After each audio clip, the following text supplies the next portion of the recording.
Joshua chapter 23, verse number 14. Joshua 23, verse number 14. It says, "And behold, this day I am going the way of all the earth, and you know in all your hearts and in all your souls that not one thing has failed of all the good things which the Lord your God spoke concerning you. All are come to pass unto you, and not one thing has failed thereof." Hallelujah. So this the word of the Lord is this morning coming. Um, the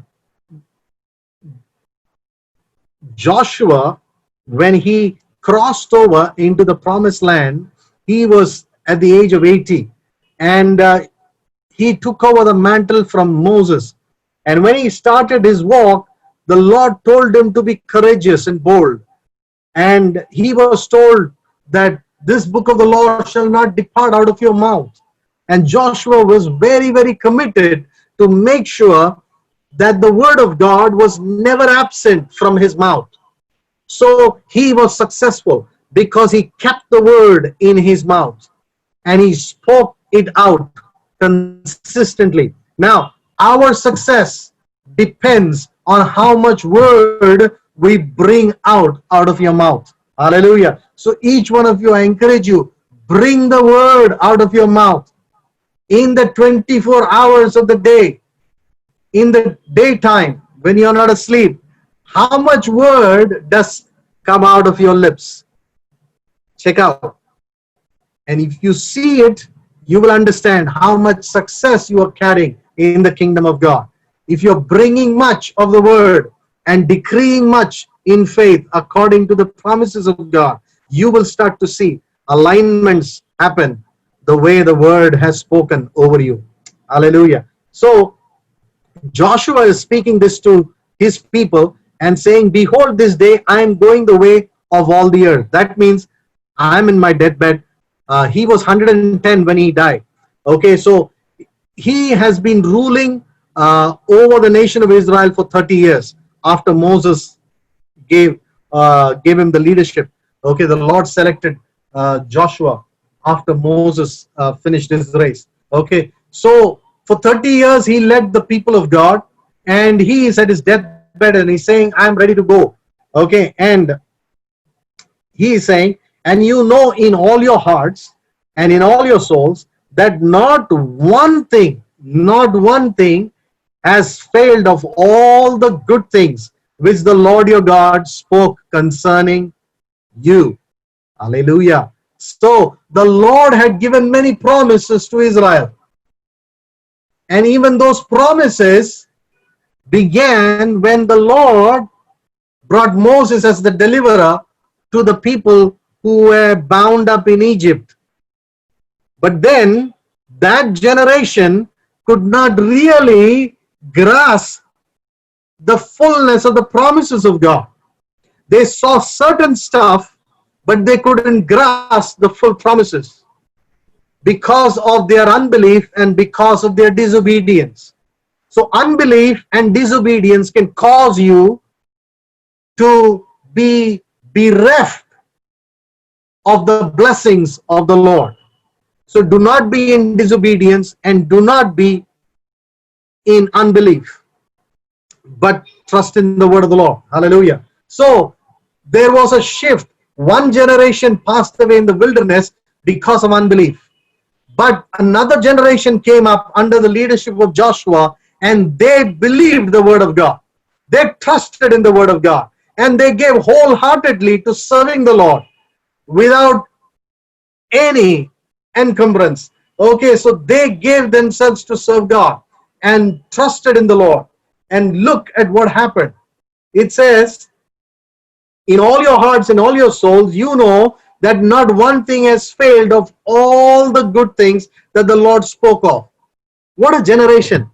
30 years, this generation actually saw the fulfillment of every promise that was spoken over them. Wow.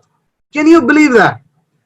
30 years, a set of people saw every promise of the word of God getting fulfilled.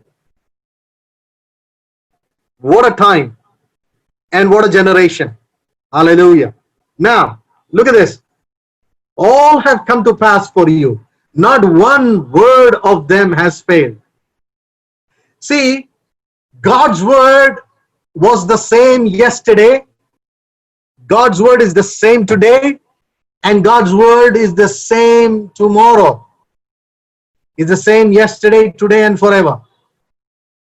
Jesus is immovable, unshakable, and he is the same. So God is faithful from the beginning. Even during the time Israel came out of Egypt, even for that generation, God's word was the same. God's promises were the same. God was not at fault for they not entering into the promises. But the difference was that generation was unbelieving. That generation was disobedient. But now comes a generation which has learned from the mistakes of one previous, their parents' generation. And they have seen how total failure has happened for a generation who had the word of God. So today you have to see, are you that generation? Which generation are you part of? Are you part of that generation which is in the wilderness, not able to really take hold of the word of God? Or are you that generation which is moving into every promise and receiving every blessing? Hallelujah. God is the same. He is not a respecter of persons. Only you believe. Hallelujah. Do not be unbelieving, but believe. Hallelujah.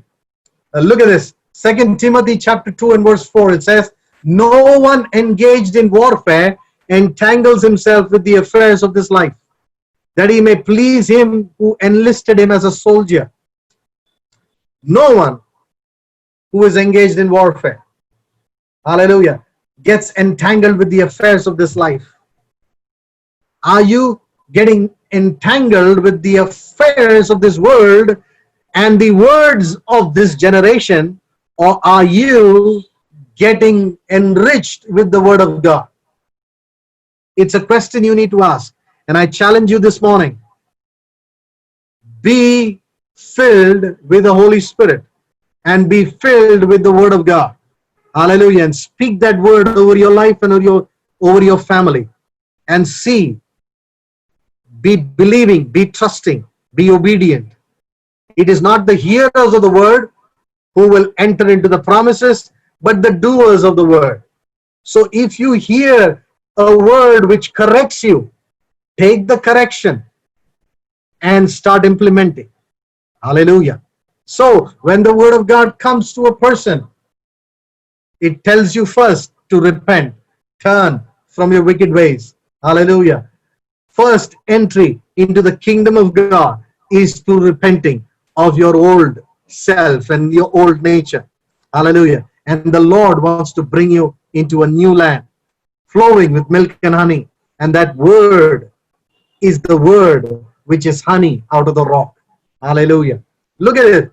Hebrews chapter 1, verse number 8. It says, but to the Son, he says, this is God the Father speaking to his Son Jesus. He's saying, but to the Son, he says, your throne, O God, is forever and ever. Your throne, O God, is forever and ever. A scepter of righteousness is the scepter of your kingdom. So God the Father is calling his Son God. Hallelujah. And he's saying, your throne, O God, is forever. So the throne that Jesus has received is forever. Hallelujah. And a scepter of righteousness is the scepter of your kingdom. So each king has a scepter, speaking of it's a symbolic rod or a staff. Okay, it's more of a decorated staff, and that staff or that rod is denoting the king's authority or the king's sovereignty over his kingdom. And that scepter is also used to move it either in judgment or in favor. So the king, if he moves it on your behalf, if he moves the scepter on your behalf in favor, then you are truly blessed. but if in judgment, you are fully judged. Okay, so Jesus has the scepter, and the scepter of his kingdom is the scepter of righteousness. Hallelujah. His scepter, or the rod of favor, the rod of judgment and favor, is the rod of righteousness. So he will judge righteously, and he will also endue you with favor righteously. Hallelujah. For our King has a scepter of righteousness. Hallelujah. Look at Psalm 92. Psalm 92, verse 12, 13, and 14. It says, the righteous shall flourish like a palm tree. He shall grow like a cedar in Lebanon. Those who are planted in the house of the Lord shall flourish in the courts of our God. They shall still bear fruit in old age. They shall be fresh and flourishing. Hallelujah. The righteous shall flourish like a palm tree. And I'm talking this morning about the palm tree, and I'm going to dwell on that a little bit. So the righteous shall flourish like a palm tree. You and I are called righteous because we have been given the righteousness of Jesus Christ, and we have been clothed with the righteousness of Jesus. Hallelujah. We are not walking in our self-righteousness, but we have been made righteous by the blood of the Lamb. Hallelujah. His righteousness is what we walk in, and his righteousness is a cloak, is a garment around us. Hallelujah. And the righteous shall flourish like a palm tree. He shall grow like a cedar in Lebanon. And those who are planted in the house of the Lord shall flourish in the courts of our God. They shall still bear fruit in the old age. They shall be fresh and flourishing. Now I want to give you a couple of insights into the palm tree. You might have seen palm trees, even in my near my society entrance, even inside my society, there are palm trees. Okay, the road outside my society is lined with palm trees. Okay, now it says, number one thing, if you notice a palm tree, okay, the palm tree has a very speciality. The palm tree is one tree, okay, when it is small, if you try a rope around it, okay, and tighten it, and when it grows, it will hit against the rope, and slowly but steadily the whole what is that branch, or rather the whole stem of this palm tree, as it grows, it starts to break that rope that is around it. Now, if you tie a rope around any other tree as it's a sapling and tighten it like a noose, okay, and you see either the tree as it grows, it will be cut, okay, around it, or you will see that the tree will start to eat into that rope, okay, that is tied around it, okay, or it gets restricted and it gets killed. But the palm tree has a speciality. It becomes fatter and fatter, and it breaks the yoke. Hallelujah. Look at Isaiah chapter 10 verse 27. It says, it shall come to pass in that day that his burden shall be taken away from off thy shoulder, and his yoke from off thy neck, and the yoke shall be destroyed because of the fatness. Hallelujah. So, in the King James it says, the yoke shall be destroyed because of the anointing. Whichever way you look at it, the Lord's anointing is over your life. The Lord will cause you to grow fat and thick with his word, so that every band that is placed against you, every band of restriction, you will snap out of it. Hallelujah. Every hindering band that has been tied around your neck and you've been suffocating, today the word of the Lord is that God's word is powerful, sharper than any two-edged sword. It is the manna for you. It is your daily bread, and it will feed you, and you will grow indeed fat, and that fatness will break the yoke of bondage. Hallelujah. That anointing will cause you to snap the power of the enemy that is functioning against you. Hallelujah. Look at this. The palm tree has another speciality. The palm tree also walks in humility. Okay, I will talk about it. Now let's switch to Second Chronicles chapter 26. Second Chronicles chapter 26 verse number 3. It says Uzziah was 16 years old when he became king, and he reigned 52 years in Jerusalem. His mother's name was Jecoliah of Jerusalem, and he did what was right in the sight of the Lord. Hallelujah. So he was doing righteously according to the ways of God. And it says, according to all that his father Amaziah had done. He sought God in the days of Zechariah, who had understanding in the visions of God. And as long as he sought the Lord, God made him to prosper. Hallelujah. So, Uzziah, as he was a young boy, he was 16, he was in his teen, and he became king. But he committed himself to walk in the ways of God. And he was learned in the scripture. And he walked in God's ways. He was righteous before the Lord. And as he started walking in the ways of God, God made him to prosper. Hallelujah. He had favor. He started to walk in righteousness. He started to grow in righteousness. If you read through that entire account of his life story in Second Chronicles, you will start how he starts to understand the word, and he starts to grow more and more in righteousness. Hallelujah. But decades have passed. One day this thing happens. Second Chronicles chapter 26. Second Chronicles chapter 26 verse number 16. It says, but when he was strong, his heart was lifted up to his destruction. For he transgressed against the Lord his God by entering the temple of the Lord to burn incense on the altar of incense. Look at this. Uzziah was walking with the Lord. There were seasons in his life where God moved upon his soul and he walked humbly before the Lord. But a time came as he prospered and as he became big, pride started to enter his heart. And he became stiff. And there he started to transgress against the Lord.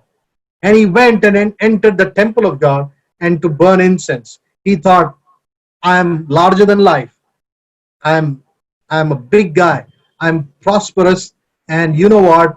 Everything that I do prospers. So I'm the best in town. Okay. And he thinks that God can be mocked. But listen, my friend, God cannot be mocked. Whatsoever a man sows, so shall he reap. Okay. You cannot mock God and get away with it. Whatever you sow, you shall reap. Hallelujah. So if you reap in righteousness, you shall reap for yourself blessing and righteousness. But if you sow in wickedness, you shall reap the judgment of the Lord upon yourself. Hallelujah. But see, there was still a season for Uzziah to repent. The people of God came to him and told him, no, don't do this sin. And in verse number 21 of that chapter, it says, the king was incessant. People told him not to do, but yet he went ahead. He was stubborn and stiff-necked. And then he became a leper. And leprosy started forming. And then still, even as he became leprous, even still he did not repent. In verse 21 it says, King Uzziah was a leper until the day of his death. What arrogance. Even when he was judged, he never repented. See, in the book of Kings, you will find 2 Kings chapter 6, chapter 5 and verse 6, you will find how Naaman is healed of leprosy. Naaman is a Syrian, an unbeliever, a person who is outside the covenant. He came into Israel and got his healing. But this king, who was part of the covenant of God, and moreover is the king of Israel, he's been walking righteously with God for all this while. But yet, when pride came into his heart, he refused to bow. He refused to bow before the Lord. He refused to humble himself. And because of pride and because of his unrepentant heart, he went to his grave being a leper all his life. What a tragedy. What a sin. Some of us can get into a space sometimes where we have become stiff-necked. I want to look into your, challenge you to look into your own heart. Is there some people who tell you something and you somehow have to go against it? Because that person spoke to you, you want to do whatever is in your capacity. I can take it from X, Y, and Z. But this person, if he says something to me, I'll make sure that I'll fight it tooth and nail. If you're that person, the word of God is here to challenge you. Humble yourself, brother, your sister in the Lord. Humble yourself under the mighty hand of God. There is time. Let not pride take root in your heart. Let not stubbornness take root in your heart. Let there be repentance. Hallelujah. For as you repent, times of refreshing will come from the throne of grace. Hallelujah. For our God is a loving Father. He is a compassionate God. He is faithful and just. When we turn to Him in repentance, He will forgive us of all our sins and He will restore us back. Hallelujah. If you look at the palm tree, in the midst of the storm, when the storm comes, the palm tree has a quality.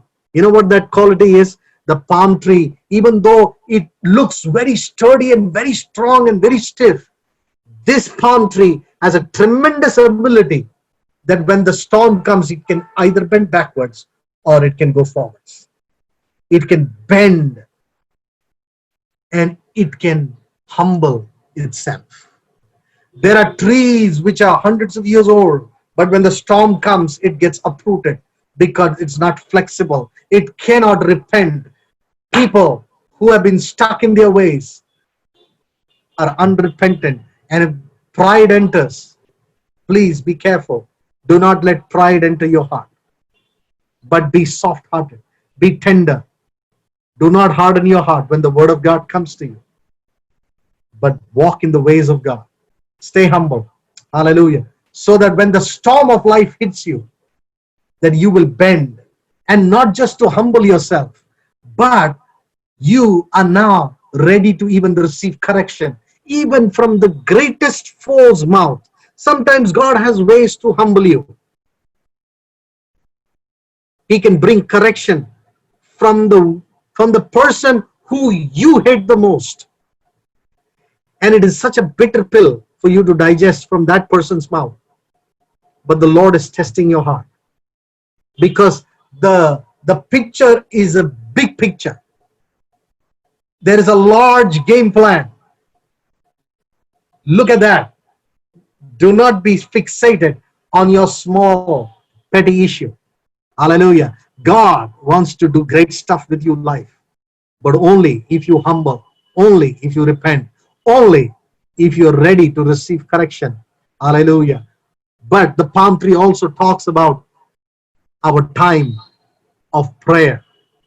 When the storm comes, hallelujah, people who are righteous, people who are moved by the Spirit will go unto the Lord, the rock of our salvation, the rock, the Redeemer.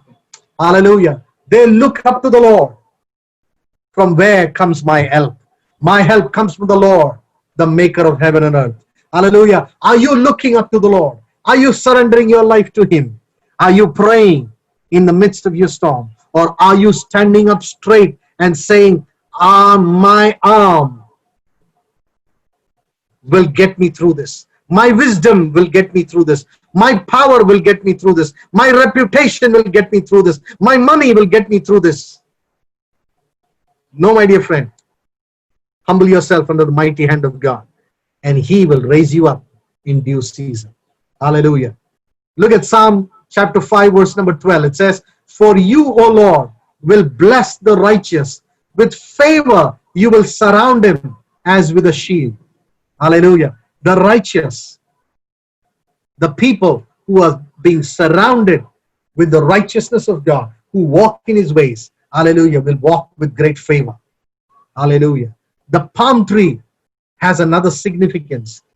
If you see, the palm tree is always green all through the year. Whether things have been bad, the seasons have been bad, or whether the seasons have been tough, or it's been summer or winter or rain or storm, the palm tree is always green. Hallelujah. Remember Paul and Silas in the prison cell. They were put in that prison even for doing the work of the Lord, even for delivering a woman from affliction of the devil. Hallelujah. And for delivering a person from the clutches of darkness. They were imprisoned, and not in a normal prison. It was in stocks and in bonds, and they were in chains in the dungeons. And in the midnight hour, Paul and Silas, in Acts chapter 16 verse 25, it says, "But at midnight Paul and Silas were praying and singing hymns to God, and the prisoners was listening to them." Hallelujah. Not just the prisoners, the Lord was listening to them. Hallelujah. And He sent His angels, because the angels were celebrating with them. Hallelujah. And the angels started to break the bands and the bonds that were there on their hands. Hallelujah. They were set free. The same prison wall which bound them now became open doors for them to step out. Hallelujah. And now the very prisoner that held them bound now was asking them, what is the way of salvation? Hallelujah. And even the prison warden came to Christ. Hallelujah. Now, that's the fruit of a person who is walking with the Lord, who is righteous. Hallelujah. Like a palm tree. You and I are like a palm tree. You and I who are righteous, who walk in the ways of Christ, are like the palm tree, evergreen. Even when the storms of life hit you, the Lord says, pray always. Hallelujah. Sing and celebrate. Hallelujah. Come before Him with thanksgiving. Come before Him with praises on your lips. Hallelujah. Do not complain. Do not murmur. Do not be dejected. Do not be in depression. Hallelujah. But trust in the name of the Lord. Hallelujah. Hallelujah. I have a word for some of you who've been depressed. And I want to tell you, do not be depressed. Do not allow the enemy to cause you to come into depression. Hallelujah. For it is a tremendous bondage. Hallelujah. Now, look at this. The Lord, look at the warning of the Lord in Deuteronomy chapter 28, verse number 47. It's so important. If you catch yourself getting into depression, if you catch yourself getting into despondency and thinking how your life has been, and you start to become melancholy, and you want to listen to some udas songs, and you want to Pankaj Udas, hallelujah. You want to become, hallelujah. Bless Pankaj Udas, God bless him, hallelujah. But do not be Udas, but rejoice in Christ Jesus, hallelujah. Verse 47, Deuteronomy 28, verse 47, it says, because thou servest not the Lord thy God with joyfulness and with gladness of heart for the abundance of all things, therefore shalt thou serve thy enemies, which the Lord shall send against thee. In hunger and in thirst, and in nakedness and in want of all things, He shall put a yoke of iron around thy neck until He have destroyed thee. It's a strong word, but pay very careful attention. Don't just think that, I'm feeling very down today. How many of you have said that? In the evening, it's the mood is very bad. You've been listening to some sad songs and you feel very down. and you start to get, all depressed about your life, where you are right now. You feel stuck, and you start to get melancholy. Hold it, watch it, be alert, be on the guard, for your enemy, the devil, comes like a roaring lion. He is seeking for whom he can devour. Do not become a prey of the enemy, because the moment you allow despondency to come into your life, you are allowing the yoke of the enemy to come and get you completely locked up. For the Lord is saying, serve the Lord with joyfulness and gladness of heart, for the abundance of all things. Hallelujah. For the promises of God are yes and amen in Christ Jesus. All you have to do, rejoice in the Lord. How? People say, how can I rejoice, Pastor? I'm being so down. You don't know what has happened to you. You have no idea, Pastor, what's happening with me. My life, my misery, my stuff. I'm trying to drown myself in pain. But listen, it's not about your feeling. It's about your decision. Your feelings can betray you. Your feelings can cause you to go into the pit. Let me tell you, if you rely upon your feelings, that feelings will take you into an eternal pit of hell. Do not get yoked with the enemy, because if you do not rejoice, being joyful is a decision. You got to take that choice, and life is all about choices, and you got to take that choice. And I am speaking from my own experience. It's not that I'm coming from something la la land and I'm speaking this. No, I'm walking with the same flesh and blood as you and I. And I've got to battle the same devil. Hallelujah. But every time when things come against me, I start to tell, rejoice in the Lord. Hallelujah. Bless the Lord, O my soul, and forget not all his benefits. He forgives all my sins and heals all my diseases. Hallelujah. I have covenanted with my God. Hallelujah. And I have told myself and I taught myself that I will not forget the benefits of the Lord. Hallelujah. I will not allow the enemy to make me his prey. For the anointing of the Lord is there to make me fat and to break every yoke, not to add one more yoke onto my life with allowing any despondency. So the word of the Lord to you, rejoice in God, even in your midnight season, when everything is feeling like all the mountains are falling over you. Everything around you is crushing, and you are being crushed under it. The word of the Lord is coming to you and saying, would you believe the report of the Lord? Whose report do you believe? Do you believe the report of the thoughts that are coming to you?